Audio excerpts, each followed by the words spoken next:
그런데 지금 야당 쪽에서는 소득 주도 성장이라는 문재인 정부의 정책 방향 자체가 잘못된 것이다. 이런 비판을 하고 있습니다. 자, 이 얘기를 좀 해볼까요? 어떻게 생각하십니까? 경제 성장은 어떻게 일어나는가? 노동력의 투입을 늘리거나 자본의 투입을 늘리거나 기술 혁신을 하거나 이 세 가지입니다. 그러니까 혁신을 계속해야죠. 성장을 하려면. 그런데 우리나라에서 왜 소득주도 성장이라는 얘기를 하느냐. 그건 우리나라의 특수한 상황 때문입니다. 저는 우리나라의 상황을 면밀히 고려한 경제 철학을 담고 있다고 봅니다. 한 가지 수치를 말씀드리자면 우리나라는 2005년부터 2017년까지 한 번도 민간 소비 증가율이 경제 성장률을 넘어선 적이 없습니다. 이건 무슨 얘기냐? 민간 소비는 부진하다는 얘기입니다. 왜 부진할까? 역시 소득 부진이 가장 크죠. 우리가 과거에 많이 얘기했습니다. 기업 수익의 증가율과 가계 소득의 증가율을 보면 너무 현격히 차이가 난다.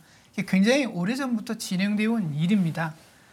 그런데 최근에는 다른 일들도 거기에 덧붙여서 여러 가지 많습니다. 노인 빈곤, 고령화에 따른 노인 빈곤.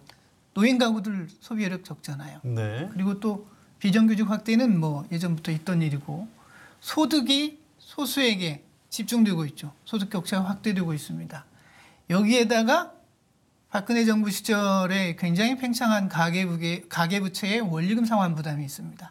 이런 부분들이 가계의 소비 여력을 많이 떨어뜨리고 있습니다. 그래서 혁신도 계속 일어나야 하지만 네. 가계의 소득 여력을 확충해서 소비 여력이 생기지 않으면 저소비에 따른 수요 부족에 따른 경기가 좋지 않은 상태가 오래 이어질 수 있다. 이 부분이 바로 소득주도 성장의 담긴 철학입니다. 네, 그렇기 때문에 한 일도 있죠. 기초연금 늘린 거요. 그다음에 아동수당 도입하는 거, 또 고등학교로 의무교육 확대하는 거. 요즘 뭐 무상교육이라고 합니다만 네. 건강보험 급여 확대해서 부담을 줄여주는 거.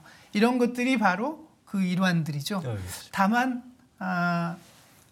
작년의 경우에는 제가 보니까 민간 소비 증가율이 2.8% 경제 성장률보다 0.1% 높았습니다. 이게 소득주도 성장 정책의 효과인지 아닌지는 좀 더 봐야 합니다. 그렇지만 어쨌든 조금 좋은 조짐이 숫자로 일단 나타난 게 있고요.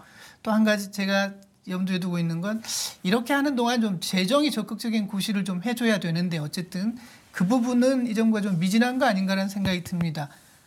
예산은 증가율을 높였는데 나중에 보니까 세금을 워낙 많이 걷었어요. 알겠습니다. 세금이 쌓이면 민간의 소비 여력 투자력이 줄거든요.